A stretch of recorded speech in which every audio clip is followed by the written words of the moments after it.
요즘 청년들이 이 취업이 어려워서 참 힘들어 하는데요. 뭐 오죽하면은 뭐 취업 전쟁이다 이런 말까지 뭐 생겨났겠습니까?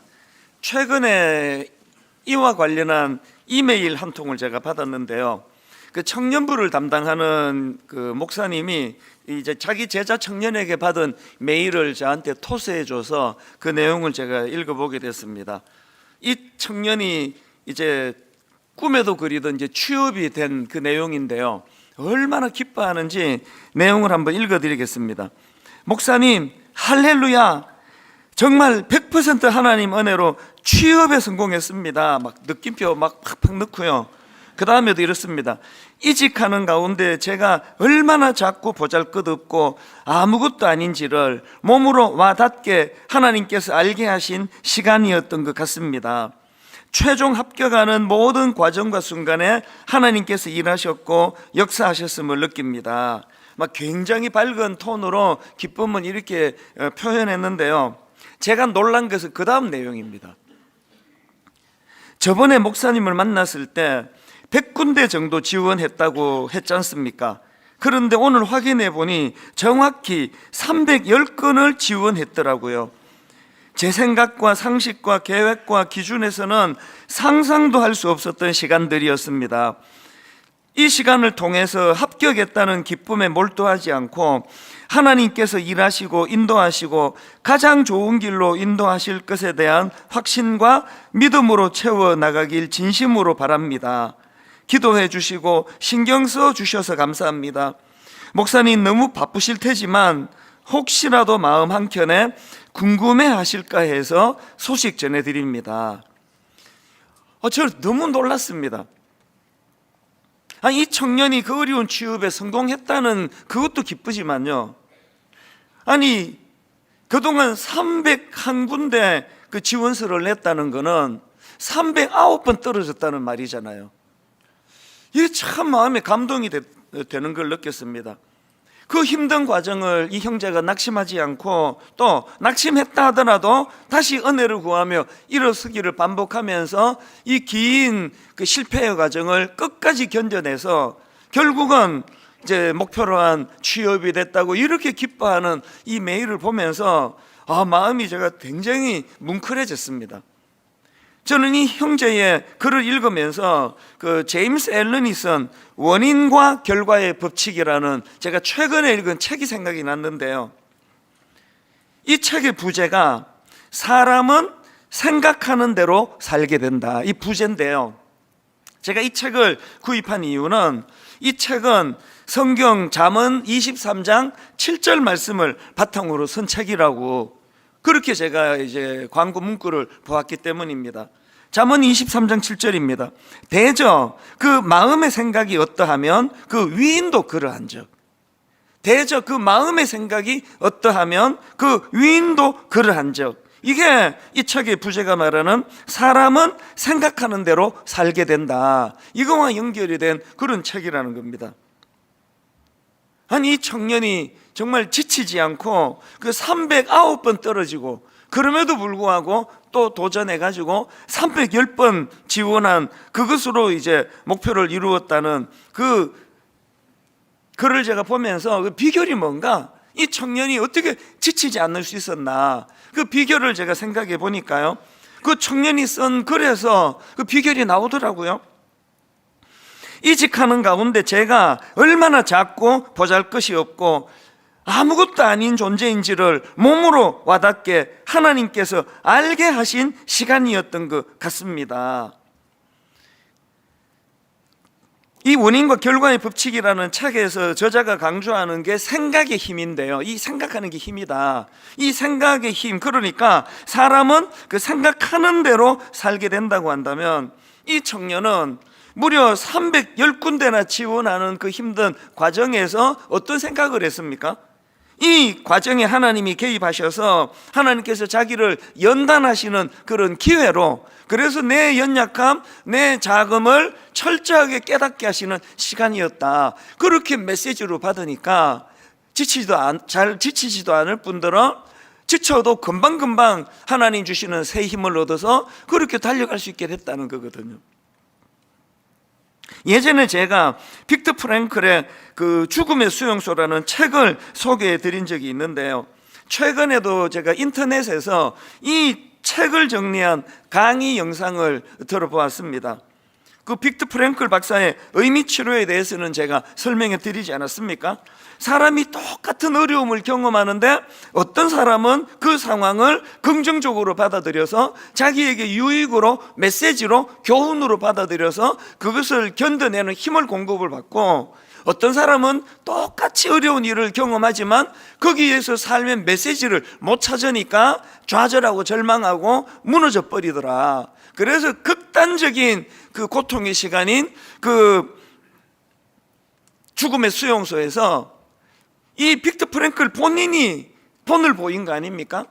그 과정에서 자기가 그 전문가로서 의미 치료라고 하는 이 큰 숙제를 가지고 많은 사람들을 관찰하고 자기를 돌아보면서 그렇게 그 고난의 시간을 보냈기 때문에 절대로 이 빅터 프랭클 박사는 그 아우슈비츠 수용소에 갇힌 그것으로 절망하지 않을 수 있었다. 이게 의미 치료거든요. 이 빅터 프랭클 박사가 제일 많이 강조하는 건 상황이 태도를 만드는 것이 아니라 태도가 상황을 바꾼다는 거예요. 제가 앞에서 인용한 그 청년이 끝까지 좌절하지 않고 무려 310군데나 지원할 수 있었던 건 바로 이런 하나님 주시는 긍정적인 태도입니다.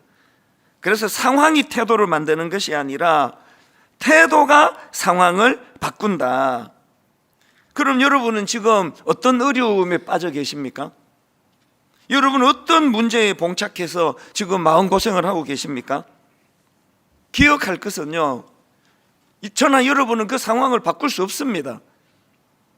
살다 보면은 죽음의 그림자가 드리워져 있는 골짜기를 반드시 지나게 되어 있습니다. 아무도 예외가 없습니다. 그건 우리가 바꿀 수 없지만 내 태도가, 또 우리가 살아가다가 원치 않는 어떤 고난이 찾아올 때 내가 어떤 태도로 이것을 내가 직면하느냐, 이건 우리가 조절할 수 있다는 것입니다. 제가 오늘 신년 두 번째 주일날 오늘 본문을 제가 선택한 이유도 바로 오늘 본문에 그 메시지가 담겨 있기 때문입니다. 오늘 우리가 살펴볼 이 본문 말씀은 그야말로 비참한 상황이에요. 지금 이스라엘 백성들이 바벨론의 포로로 끌려가 있는 끔찍한 그런 고통에 빠져 있는데요, 그 상황에서 사람들이 하나님을 원망합니다. 그게 오늘 본문 이사야 40장 27절입니다. 야곱아, 어찌하여 내가 말하며 이스라엘아, 내가 이르기를 내 길은 여호와께 숨겨졌으며 내 송사는 내 하나님에게서 벗어난다 하느냐. 지금 이스라엘 백성들이 하나님께 어떤 불평을 터뜨리고 있느냐 하니까 하나님은 우리의 고통을 외면하신다는 거예요. 하나님은 우리가 이런 원통한 일을 당하고 있는데도 관심이 없다는 거예요. 막 이런 불평을 지금 쏟아내고 있는데요, 한편으로 생각해 보면 좀 이해되는 부분이 있습니다. 자기들은 선택받은 백성이라는 긍지와 자부심 이거 하나로 살았는데, 아니 이방 나라에 그렇게 비참하게 나라가 망하고 그렇게 포로로 끌려가 버리니까 막 가치관이 딱 흔들리는 거죠. 너무 혼란스럽죠. 게다가 도대체 이 끔찍한 포로 생활이 끝나지를 않는 거예요. 이게 언제 끝나는 거냐고, 그런 절망이 엄습하니까 그게 자꾸 이제 부정적인 생각으로 그렇게 몰려가다 보니까 이제 하나님을 원망하고 불평하는 게 이게 뭐 거의 이제 이게 습관화된 그런 상황일 거라고 그렇게 추측을 해보는 거죠. 하나님께서는 지금 그들에게 이런 징계를 통해서 자기들 삶에 변화가 일어나고 큰 메시지가 전해지기를 원하는데, 이스라엘 백성들은 그곳에서 어떤 메시지도 얻기보다는 그냥 하나님 왜 우리를 이렇게 만드시느냐, 하나님 왜 우리를 도와주지 않으시느냐, 그렇게 불평의 재료로 지금 쓰고 있다는 것이죠. 성경에 이런 내용을 기록한 것은요, 이게 나그네 인생길을 걸어가는 우리에게도 똑같이 겪을 수 있는 사안이기 때문에 우리 생애에 이런 일이 일어날 때 우리가 어떤 태도로 이것을 유익한 재료로 삼아야 될지를 하나님께서 가르쳐 주시기 위한 거예요. 그래서 여러분, 저와 여러분이 죽음의 그림자가 드리워지는 골짜기를 지날 때가 있고 내 힘으로는 그것을 벗어날 수 없는 그런 일이 찾아온다 할 때 중요한 것은 이것을 어떤 생각으로 받아들이느냐예요. 여기 어떤 메시지가 있느냐를 우리가 찾아내려고 애쓰는 게 중요하다는 거죠. 그래서 제가 오늘 우리 삶에 이런 어려움이 찾아오고 마음이 지치고 힘들고 억울하고 분하고 이런 생각이 밀려올 때 그때 우리가 해야 될 이 두 가지 대안, 이 두 가지를 우리는 해야 된다. 이걸 제가 좀 말씀을 드리고 싶은데요. 자, 첫 번째 대안이 뭐냐? 우리에게 이런 어려움이 찾아오고 죽음의 그림자가 드리워진 골짜기를 지나갈 때는요, 바로 그때를 우리 삶을 돌아보고 점검하는 기회로 이것을 삼아야 된다는 겁니다. 지금 본문 27절에서 이스라엘 백성들이 하나님은 포로로 끌려간 자기들의 사정을 모르고 계신다. 하나님은 우리가 이렇게 원통한 일을 당하고 있는데 도대체 우리의 아픔을 외면하고 계신다. 이런 불평이 지금 쏟아져 나오고 있는데요, 모든 사람이 다 그런 환경이 주어지면 다 그렇게 해요. 저도 마찬가지예요.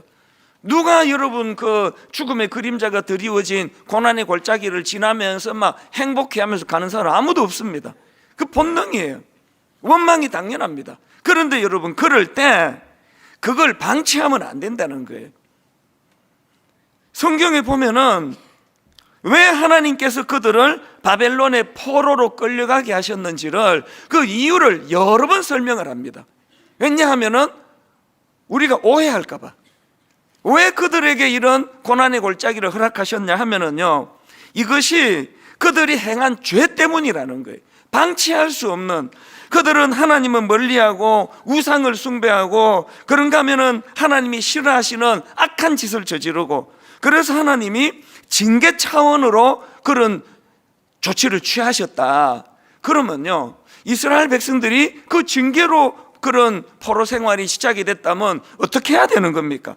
거기서 원망하고 불평하고 하나님 탓하고 그럴 때가 아니라 자기들이 저질렀던 우상 숭배의 죄, 자기들이 저질렀던 불의, 악한 행위, 겉으로는 뭐 엄청나게 하나님 잘 믿는다 그러면서 못된 짓은 골라가면서 다 하던 그런 악행들을 회개하는 기회로 삼아야 되는 거예요.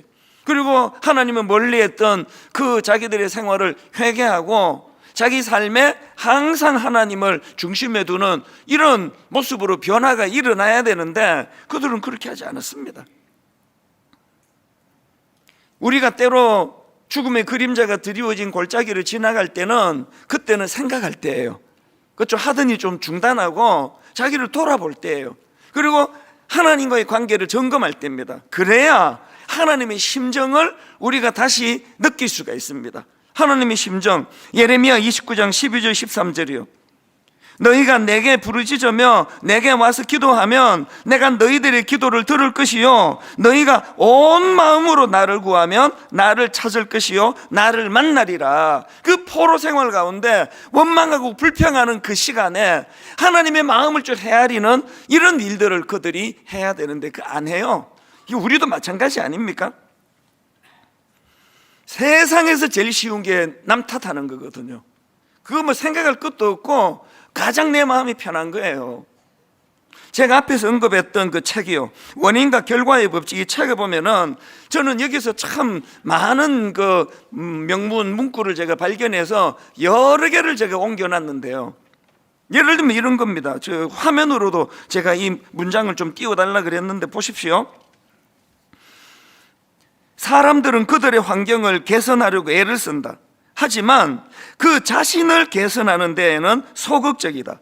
그래서 그들은 늘 갇혀있게 된다. 무슨 말인지 아시겠죠? 환경을 개선하려고 애를 써요. 그래서 맨날 하는 말이 당신 때문이라는 거예요. 당신이 변해야 우리 집이 변한다는 거예요. 그러면서 자기 자신을 개선하는 데는 소극적인 정도가 아니라 나는 문제가 없다 이런 생각을 대부분이 하는 거거든요. 그래서 그 잘못된 그 영역을 벗어날 수가 없는 거거든요. 제가 그 몇 주 전에 잘 보는 TV를 제가 말한 적이 있었지 않습니까? 제가 요즘에 가장 잘 보고 있는 프로가 있는데요, 결혼지옥. 한 편도 안 빼고 다 봐요. 그리고 옛날 건 찾아서 봐요. 그리고 또 이걸 다 보고 나면 바로 연이어 보는 게 있는데 이혼 숙녀예요. 그래서 결혼 지옥, 이혼 숙녀, 이 두 가지를 제가 번갈아 가면서 계속 지금 보고 있는데요. 이거를 계속 보는 이유는 제가 전문가 상담을 배우고 싶어서예요. 그래서 이제 이런 문제를 가지고 있을 때 그 전문가가 어떻게 상담하는지를 유심히 보면서 저도 이제 그걸 좀 배우고 싶어서, 그리고 또 이런 프로를 보면서 이제 인간의 연약함을 제가 발견하게 되는데요. 사실은 좀 계속 보다 보면 좀 마음이 힘들어질 때도 있습니다. 자려고 누워 있으면 마음이 답답하고 막 왠지 저도 이혼 당할 것 같고 제 아내한테 뭐 또 내가 뭐 잘못하고 있는 것 같고 이런 부작용도 좀 있는데요. 그래도 제가 이런 악물고 보는 이유가 있는데, 이걸 통해서 인간의 원초적인 본능을 제가 보는 겁니다. 아니 그 막 TV에 그 부부의 부끄러움을 다 드러내야 되는 그 프로에 왜 나오는가 하니까요, 상당히 많은 사람이 그렇게 생각을 하더라고요. 내 아내가 여기 나와가지고 철저하게 자기가 문제가 있다는 걸 깨닫기를 바라서 그렇게 신청을 한대요. 그러면서 이제 대화를 하는 거 보면은 상당히 많은 출연 부부들이 그 남 탓을 해요. 당신 때문이라고. 당신 때문에 이런 거 아니냐고. 당신이 이제 기억을 못 하느냐고. 내가 얼마나 상처받았냐고.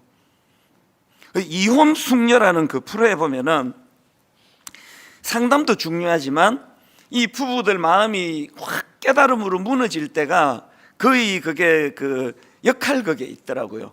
그 거울 치료라고요. 이제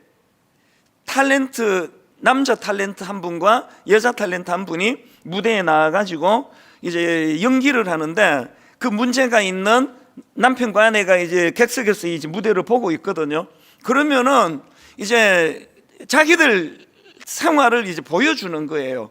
근데 그게 참 되게 이상한 게, 그게 이제 집에 카메라를 설치해서 방송국에서 카메라를 일정 기간 설치해 놓고 부부가 싸울 때 내뱉는 말, 이런 것들을 그대로 그냥 하는 거거든요.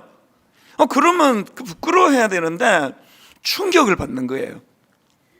내가 저런 말을 했단 말이야? 아니 내가 이렇게 아내에게 상처를 줬단 말이야? 어떤 남자분은 막 오열을 터뜨리는 것도 봤어요. 그게 너무 이상하잖아요. 자기가 한 말인데, 그래서 이게 거울 치료라는 거예요. 자기가 한 말은 전혀 기억하지 못하고 자기가 독한 말을 했기 때문에 그거에 반응해서 상대방이 독하게 말하는 그것만 기억하고 맨날 상처를 받는 게 양쪽이 다 그런 거예요. 이게 인생입니다. 제가 앞에서 언급했던 원인과 결과의 법칙이라는 책에 또 이런 글도 있습니다. 우리는 불평과 비난을 멈추고 삶을 주관하는 숨은 이치를 찾아놨을 때 비로소 사람다운 사람이 된다. 비난을 멈춰야 되는 이유가 여기 있는 거거든요. 당신 탓이야. 하나님 때문이에요.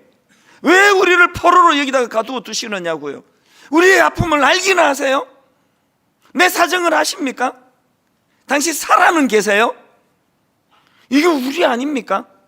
모든 문제를 상대방에게 찾고 하나님에게 돌리고, 이게 세상에서 제일 쉬운 거거든요. 우리가 하나님 앞에서 어떤 어려운 문제가 찾아올 때 그때는요, 그런 식으로 남에게 탓을 돌리지 말고 좀 말을 줄여야 돼요. 침묵해야 돼요. 그리고 항상 자기 생각에 갇혀있던 그 자리에서 벗어나오려고 하나님 앞에 나와 객관적으로 기도를 드려야 됩니다. 그러면 참 좋은 일이요, 고난이 우리에게 유익한 것은 하나님의 마음이 와닿기 시작해요. 이런 마음이요, 예레미야 29장 11절 여호와의 말씀이니라. 너희를 향한 나의 생각을 내가 아나니 평안이요 재앙이 아니니라. 너희에게 미래와 희망을 주는 것이라. 사실 이 이사야 40장 그 바로 앞에 보면은 너희는 내 백성을 위로하라 위로하라, 그거로 시작하는 말씀이에요. 그리고 이제 너희들을 이제 이 포로 생활로부터 내가 벗어나게 해주시겠다, 희망을 먼저 선포하시는 게 이사야 40장인데요 원망하고 불평하는 사람에게는 그런 말씀이 귀에 안 들어와요. 설교를 그렇게 많이 전했는데 난 그런 말 못 들었어.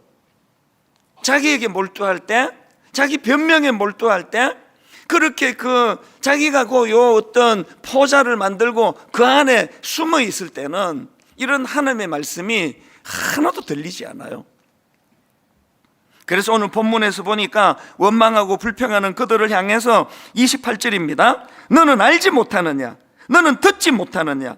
영원하신 하나님 여호와 땅 끝까지 창조하신 이는 피곤하지 않으시며 곤비하지 않으시며 명철이 한이 없으시며 피곤한 자에게는 능력을 주시며 무능한 자에게는 힘을 더하시나니. 여러분, 고난이 찾아올 때, 죽음의 그림자가 드리워진 골짜기를 지나갈 때는 이 하나님의 마음이 읽혀지도록 그렇게 기도하셔야 된다는 겁니다. 그런가 하면 두 번째로요, 제가 첫 번째에서 제시했던 것처럼 고난이 찾아올 때 자기 삶을 돌아보고 점검하고 그리고 하나님에 대한 기대감을 회복하는 것으로 이것이 그렇게 물꼬가 트여졌다면, 두 번째로 해야 될 일이 있는데요, 그 깨달은 사실을 선포해야 된다는 거예요. 이 선포, 이사야 40장 30절 31절이 그겁니다. 소년이라도 피곤하며 곤비하며 장정이라도 넘어지며 쓰러지되 오직 여호와를 앙망하는 자는 새 힘을 얻으리니 독수리가 날개치며 올라감 같을 것이요 다른 박질하여도 곤비하지 아니하겠고 걸어가도 피곤하지 아니하리로다. 이 선포예요. 그런데 여러분, 오직 여호와를 앙망하는 자는 새 힘을 얻으리라 이렇게 선포하기 전에 전제가 하나 있습니다. 뭘 깨닫느냐? 30절을 다시 보세요. 소년이라도 피곤하며 곤비하며 장정이라도 넘어지며 쓰러지되, 제가 지난주 말씀드렸잖아요. 우리 집에 20대 중반 이 아들을 보면은 며칠을 잠을 안 자도 괜찮아요. 너무 부러워요. 막 그렇게 걷더니 시험 공부 다 하고 그리고 또 자야 될 것 같은데 안 자고 또 놀러 가요. 그래서 이 젊은 시절에는 피곤이 없습니다. 그런데 여러분, 여기서 지금 전제가 뭐죠? 소년이라도 피곤하고 곤비하며 장정, 인생에서 에너지가 제일 왕성할 때 그 장정이라 하더라도 넘어지며 쓰러지되, 이걸 인정하는 자만이 선포할 수 있다는 거예요. 뭐라고 인간이 그렇게 까부르대도 그 별거 없다, 너희들은 너무 나약하기 때문에 하나님 은혜가 필요하다, 이런 자들이 행하는 것이 선포예요. 바로 그 다음 31절, 오직 여호와를 앙망하는 자는 새 힘을 얻으리니. 오직 여호와를 앙망하는 자는 새 힘을 얻으니. 제가 앞에서 계속 말씀을 드렸잖아요. 여러분, 그 취업하려던 청년이 309번 떨어지는 실패를 경험했지만 다시 일어설 수 있었던 것은 젊은 이 청년이 그 어려운 순간에 여호와 하나님을 붙들었기 때문이에요. 그래서 오직 여호와를 앙망하는 자는 새 힘을 얻으리니 독수리가 날개치며 올라간 같을 것이요 다른 박질하여도 곤비하지 아니하겠고 걸어가도 피곤하지 아니하리로다. 이 젊은 청년이 선포를 하는 거거든요. 나는 일어날 거예요 하나님, 나는 새 힘을 얻을 거예요 하나님, 내가 308번 떨어졌다 할지라도 또 도전할 수 있을 거예요 하나님. 이게 선포거든요. 그래서 여러분, 제가 연초에 부탁을 해서 이 현수막으로 이 글자도 여기다 써붙이고, 그리고 여러분 이거 탁 만들어 가지고 나누어 드렸잖아요. 이거 다 한번 꺼내보세요. 이거 또 버렸구나. 이거 혹시 지금 못 찾으면 제가 다음 주 또 만들어 드릴게요. 여러분, 이 말씀을 한번 보세요. 이 카드를 여러분 손에 드시고요, 한번 우리가 선포하기를 원하는데요, 이 또 깜빡하고 안 갖고 오신 분이 있어서 화면으로도 띄워드릴게요. 자, 우리 큰 소리로 한번 이 말씀을 선포하자고요. 자, 같이 선포합니다. 시작.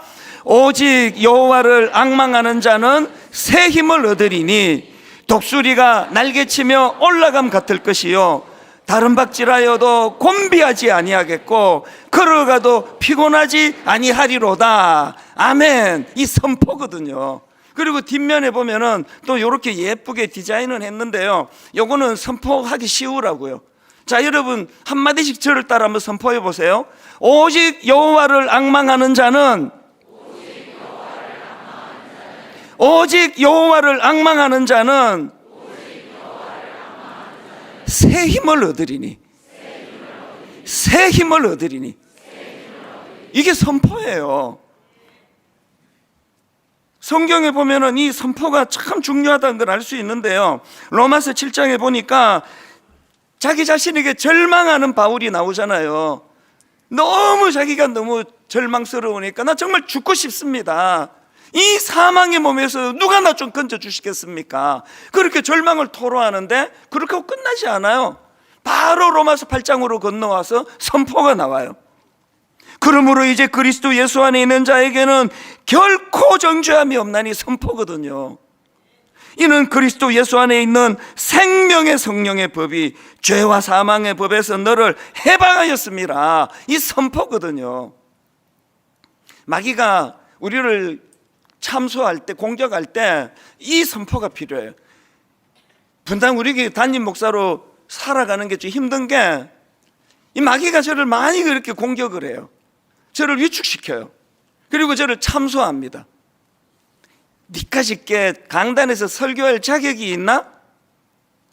너 그 초등학교 때부터 얼마나 네가 악한 생각을 품었고 얼마나 못된 짓을 했니? 이게 어머니 돌아가시고 나니까요, 그 부모에게 못된 말 했던, 못된 행동했던 그것들이 점점 많이 생각이 나요. 막 사춘기 때 뭘 해달라고 요구했는데 안 해주셔가지고 막 책상을 주먹으로 내리치고 막 소리를 지르고, 그때가 너무 생생하게 떠오르는 거예요. 괴롭죠. 뭐 사랑하십시오 이 설교하려고 준비하면 사단이 참소해요. 니나 잘해라. 사단이 자꾸 참소를 하면 위축이 돼. 왜냐하면 이 사단이 거짓의 압인데도 불구하고 저를 고소할 때는 다 맞는 얘기를 해요. 이제 변명을 못 해요. 그럴 때 저는 로마서 8장 1절 2절로 선포하는 거거든요. 바울처럼 이렇게 선포합니다. 그러므로 이제 그리스도 예수 안에 있는 자에게는 결코 정죄함이 없나니, 그건요, 사단이 거짓말하고 나는 그런 사람이 아니고 난 의인이기 때문에, 나는 그런 악한 짓 안 했기 때문에, 악한 생각을 안 했기 때문에 아니에요. 그 다음 2절의 선포가 이겁니다. 왜 그러냐 하니까, 이는 그리스도 예수 안에 있는 생명의 성령의 법이 죄와 사망의 법에서 너를 해방하였습니다. 선포거든요. 얼마나 이게 선포가 힘이 있는지 아십니까? 마음에 낙심이 올 때는요, 시편 57편 7절 8절이에요. 하나님이여, 내 마음이 확정되었고 내 마음이 확정되었사오니 내가 노래하고 내가 찬송하리이다. 내 영광아 깰지어다. 비파야 수구마 깰지어다. 내가 새벽을 깨우리로다. 이 구절만 보면은요, 지금 저자 다윗이 잔치를 벌이는 줄 아세요? 아니에요. 이 시편 57편은요, 다윗이 지금 절망적인 상황에서 쓴 시예요. 어디서 썼는가 하니까요, 지금 다윗이 동굴에 있습니다. 왜? 그 악한 왕이 자기를 죽이려고 거의 혈안이 되어서 뒤쫓으니까 도망가다 이제 동굴까지 숨어들은 거예요. 여러분 아시죠? 겨울에 우울증이 많다는 걸요. 사람이요, 햇볕을 쬐지 못하면 우울해지거든요. 지금 동굴이에요. 지금 절대 권력자가 자기를 죽이려고 지금 뒤쫓고 있습니다. 얼마나 우울한 상황이에요. 그러니까 이 다윗의 선포 바로 앞에 보면은 그의 우울함이 드러납니다. 바로 앞에 시편 57편 6절입니다. 다윗이 이렇게 고백해요. 그들이 내 걸음을 막으려고 그물을 준비하였으니 내 영혼이 억울하도다. 세 번역으로, 그들은 내 목숨을 노리고 내 발 앞에 그물을 쳐놓아 내 기가 꺾였습니다. 어떤 상황인지 아시겠죠? 근데 여러분, 우리가 이렇게 상황 때문에 우울해질 때 그 본능에 무너지면 안 되는 거거든요. 그때 다윗이 선포합니다.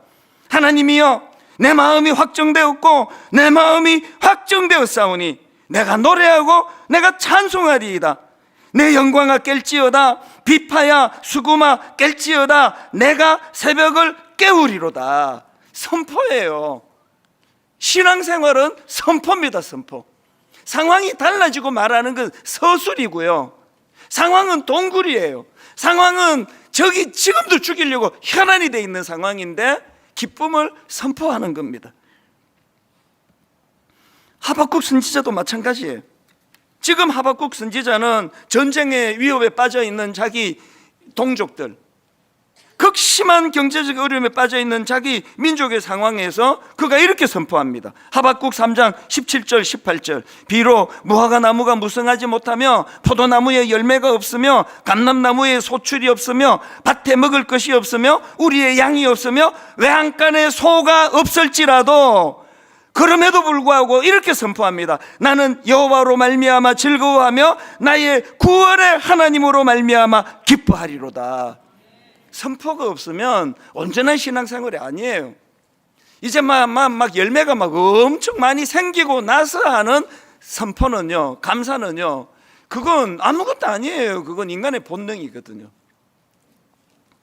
그래서 이런 차원에서 여러분, 이 카드를 이제 필요하시면 다음 주 다시 만들어 드릴 테니까요, 여러분 운전대에다가 두시고 화장대에다 두시고 하나님 앞에 늘 선포하셔야 돼요. 어떤 상황이라고요? 지금 그들이 바벨론의 포로로 가 있는 그 상황을 알지라도 이렇게 선포하는 거죠. 오직 여호와를 앙망하는 자는 새 힘을 얻을 것이다. 오직 여호와를 앙망하는 자는 새 힘을 얻으리니 독수리가 날개치며 올라감 같을 것이요 다른 박질하여도 곤비하지 아니하겠고 걸어가도 피곤하지 아니하리로다. 여기 나오는 여호와를 앙망한다 할 때 이 앙망은요, 사모하는 거예요. 사모하며 기다리는 태도를 말하는 거예요. 겨울에 막 추워 죽겠는데 버스가 안 와요. 요즘이야 뭐 몇 분 뒤에 온다 막 이런 예고라도 또 해주지. 옛날에 그런 게 있었습니까?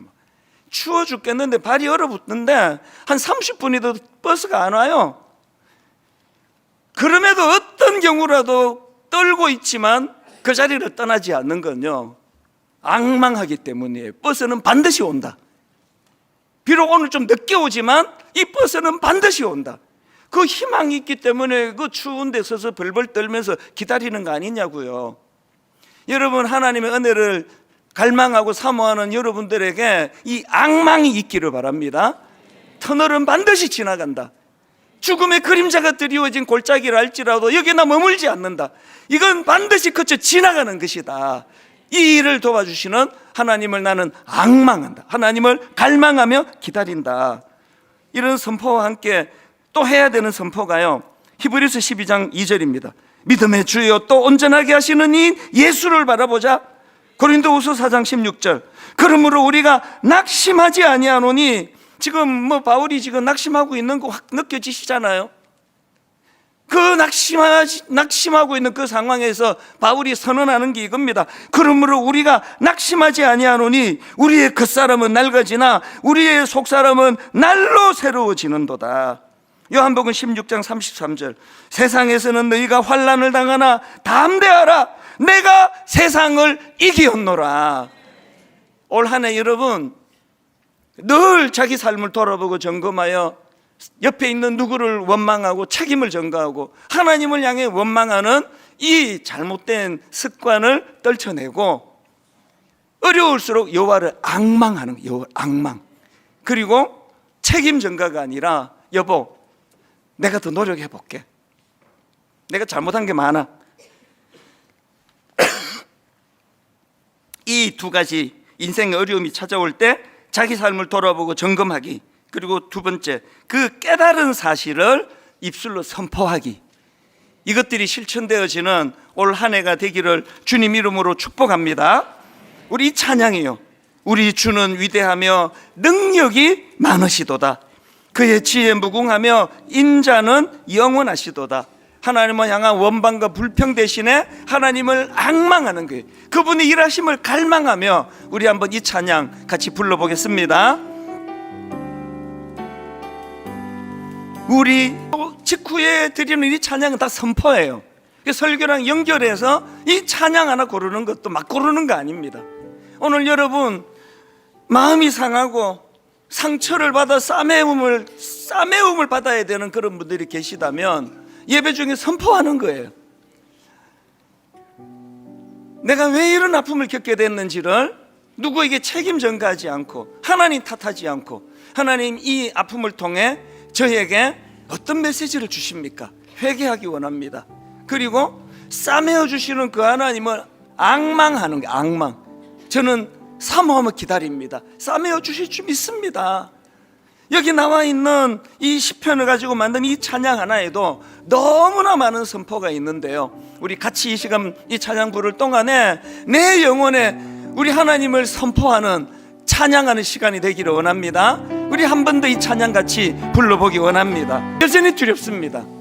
해는 바뀌었는데 여전히 내 안에 하나님을 향한 원망과 불신이 자리 잡고 있습니다. 해는 바뀌었지만 여전히 바벨론의 포로로 가 있는 것 같은 상황인데, 다시 말씀드립니다. 의미치료, 그 죽음의 그림자가 드리워진 골짜기를 지나가는 건 내가 어떻게 막을 수 없습니다.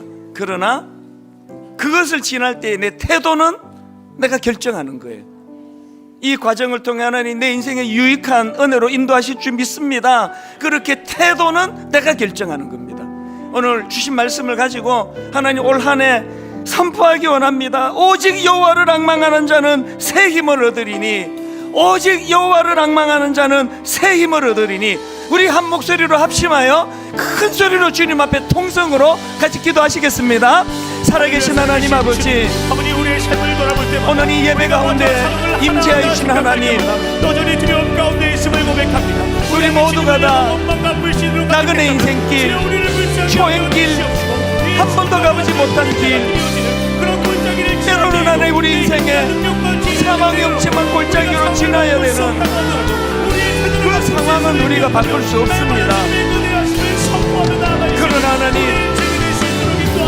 그 사망이 없지만 골짜기를 지나갈 때 내가 어떤 태도로 임해야 하는가는 내가 결정할 수 있다고. 그래서 하나님, 내가 이렇게 선포합니다. 주님, 내가 겪고 있는 이 아픈 일이 내 인생에 유익이 되도록 인도해 주시는 하나님 바라보기를 원합니다. 우리를 위하여 십자가 신 것 주님, 우리를 긍휼히 주시는 그 은혜의 주님을 우리가 의지하고 바라보며 그분이 이끌어주시는, 그분이 인도해 주시는 그분의 아버지 앞장서 우리를 지도해 주시는 그 길을 따라가기를 원합니다. 주님, 그렇게 인도하여 주시옵소서. 하나님 아버지, 마음의 아버지, 우리의 결핍과 그것으로 인한 우리 마음의 상함을 하나님이 아시오니 하나님, 우리가 그 은혜의 자리로 나아가도록 인도하여 주시옵소서. 살아계신 하나님, 하나님을 의지하고 신뢰하는 내 마음의 태도로 인하여 하나님 아버지, 우리가 오직 여호와를 앙망하는 자는 새 힘을 얻으리라는 이 믿음의 선포가 우리들 심령 안에 일어나도록 함께하여 주시옵소서.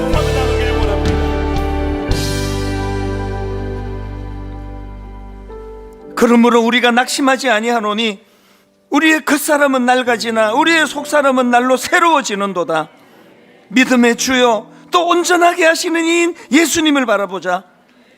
세상에서는 너희가 환난을 당하나 담대하라, 내가 세상을 이기었노라. 오직 여호와를 앙망하는 자는 새 힘을 얻으리니 독수리가 날개치며 올라간 같을 것이요 다른 박질하여도 곤비하지 아니하겠고 걸어가도 피곤하지 아니하리라. 하나님, 여호와를 앙망하는 자, 여호와를 사모하며 기다리는 그런 태도를 가진 자들에게 주시는 그 은혜가 우리에게 필요합니다. 올 한 해 하나님, 내가 걸어가야만 하는 이 사망이 엄침한 골짜기는 인위적으로 이것을 내가 바꿀 수는 없다 하더라도 하나님, 이것에 임하는 내 태도는 달라질 수 있다는 사실을 오늘 말씀해 주셨사오니 하나님, 내 인생에 버릴 것이 하나도 없도록, 때로는 고난과 연단의 길이 찾아가면 그것을 통해 내가 성숙해지고 주님을 닮아가는 계기로 주님 인도하여 주시고, 때로는 우리에게 기쁨을 주실 때 너무나 감사하고 기뻐하며 그렇게 살아가는 올 한 해가 되도록 인도하여 주시옵소서.